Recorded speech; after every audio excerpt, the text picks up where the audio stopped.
Dr. William Ruto, any action you take to protect the people of Kenya, which you are charged with, which is your mandate, is sanctioned even in heaven. If it takes, even in the Bible, kingdoms were protected using the sword. Yes. So whatever you do is sanctioned even in heaven. And we are giving you a go ahead. Nothing will happen to this country. This country will not burn because of dealing with Raila Odinga. Na nataka kuongea na vijana wa Nairobi, my boys, because tumesafiri na nyinyi kisiasa for years na tumetoka mbali. Msikubali kutumika vibaya kwa sababu hata vile mnauawa huko. Last time kijana wa Maringo alikufa kwa maandamano. Hata mkikufa na mfanye the ultimate sacrifice ya maisha yenu, hakuna kitu mtafaidika na Raila Odinga akipewa kamshahara hapo. There is nothing you will benefit. It is only him and his family. And this government has big plans for you young people. For the first time, the government has hired 35,000 teachers. It has never happened. The most number of teachers the government has hired in the past is 10,000. In January, William Ruto hired 15,000 teachers. Last week, he has advertised for 20,000 teachers. Those are young people who are graduating from teaching colleges. The housing project, it is going to accommodate you young people. Mbona mkufe kwa sababu ya punch? Sijui so tatu. Mnaenda maandamano, sengine hata sengine unarushwa. Mnatoka bure, ampati hata kitu. Vijana wa Nairobi, tulieni, stay calm, kaeni nyumbani, don't risk your lives. It is not worth it. Serikali iko na mipango mizuri juu yenyu. And that is what they are not, hawataki ikifanyika. Na wanasiasa wakubwa wanaambia watu watokezee kwa maandamano. Watoto wao hawaendi kwa maandamano. Ule mtoto wa maskini kwa ground ndiye anaambiwa tokezea, utapewa 500, utapewa 1000. Hali watoto wale wengine wako nje. Kama Madhakaroa watoto wake wawili wako ng'ambo. Lakini anaambiwa watu wafanye maandamano.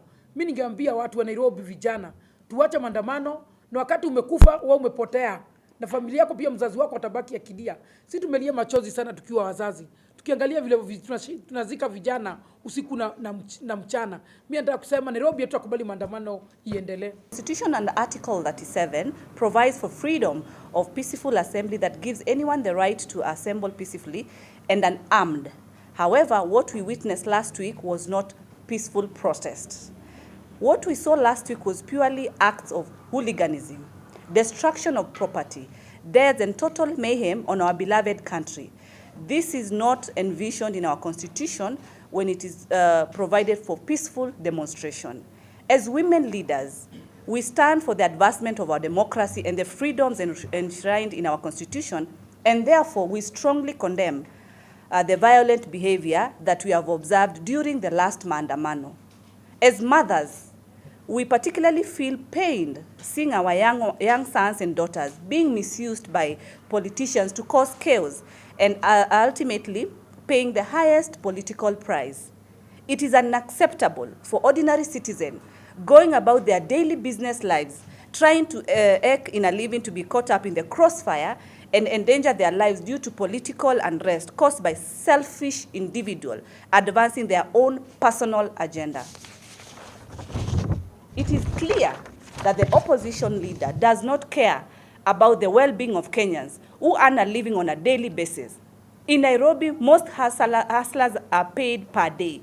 Boda, taxi drivers, waiters, mama mboga, to name a few, cannot afford to be away from work every day, even a single day. According to the Kenya Private Alliance, KEPSA, the nation is losing at least about 3 billion a day due to the closure of businesses during this maandamano period.